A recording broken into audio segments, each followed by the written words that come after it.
A title, Creating a Welcoming Atmosphere for Older Victims. What suggestions would you have for advocates and victim service providers trying to provide a more welcoming atmosphere? Sue Hall Dreher, consultant, formerly director, Sexual Assault Support Services of Mid-Coast, Maine. Be reflective of the population of who they're serving. Accessibility is more than the building, although that's really important. It means having brochures that reflect the people we serve. It means having, if you've got websites, Facebook, social media access, although many older adults don't go online, many do. Being sure that when individuals come into the office that there is the opportunity to meet staff, or at least a staff who will be there while they've come in. It means looking at the colors. It means looking at the furniture. Is there furniture with arms? So if somebody has a mobility issue, they can get up comfortably and under their own steam without feeling that they have to rely on somebody else. It does mean looking, if people are going through offices, are the desks far enough apart for wheelchairs? Are they far enough apart for walkers? It means walking through with a critical eye. And that's where I would involve older adults as a resource to come in and say, tell us what we ought to do in the space that may not be as welcoming as what you would like to have seen when you came through the door. Is there anything additional you would add as it relates to having culturally specific services for the diverse populations that we serve? I would strongly encourage working with existing culturally specific services. They are the experts in establishing a partnership and how we can be learning from them. It's not their job to teach us. It is our job to be as open and accessible and supportive, and to find ways that we work together across the board with anybody and everybody. This is about a stronger, healthy community. And it does mean that some culturally specific programs are paramount and important to survivors. And it's not about rejection of an existing victim services agency. It's absolutely about responding to the needs. Amy E. Judy, Senior Program Associate, Center on Victimization and Safety, Vera Institute of Justice. What I also would recommend is that thinking of access is really something that all of us need to do, even individual advocates in their advocacy.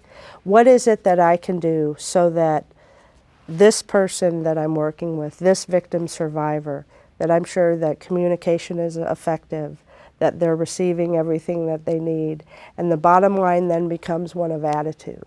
I can have all the adaptive equipment. I can have a ramp to get in, I can have the wide doorway, I can have materials in all the formats anybody asks for. But if me as the advocate or me as the hotline worker, if I have an attitude of you're different and you don't belong here, then all the other stuff doesn't matter. So attitudinal access is also important. And what's useful about having one person, or hopefully many, that focus on access is that access is not static. What I might need in your agency to avail myself of what you have to offer is going to be different from what you might need. So recognizing that there's nothing static. Everything doesn't remain the same when it comes to access. It's about one person, what they need, and how we make that happen. Alice Ghareib, Director, Doves Program, Area Agency on Aging, Region 1, Arizona.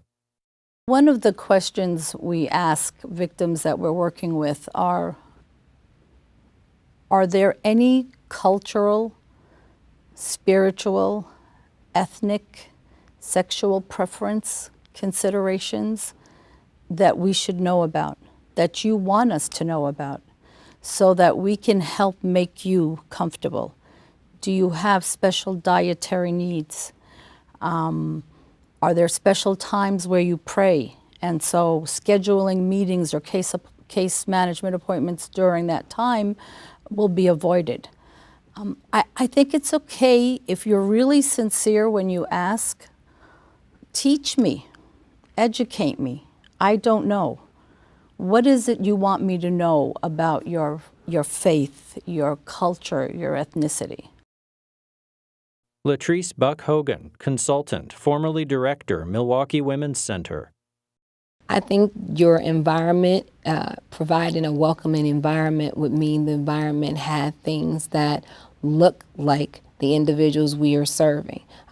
Older individuals, and asking them what would they need to be comfortable. That's down to chairs, plants. It could be something as basic as a blanket that may seem for because someone is cold, or making sure that the atmosphere is reflective, that it's bright, that it's engaging, and that they have a hand in decorating their space. I think we always decorate their space thinking that older victims would like this or they would like that.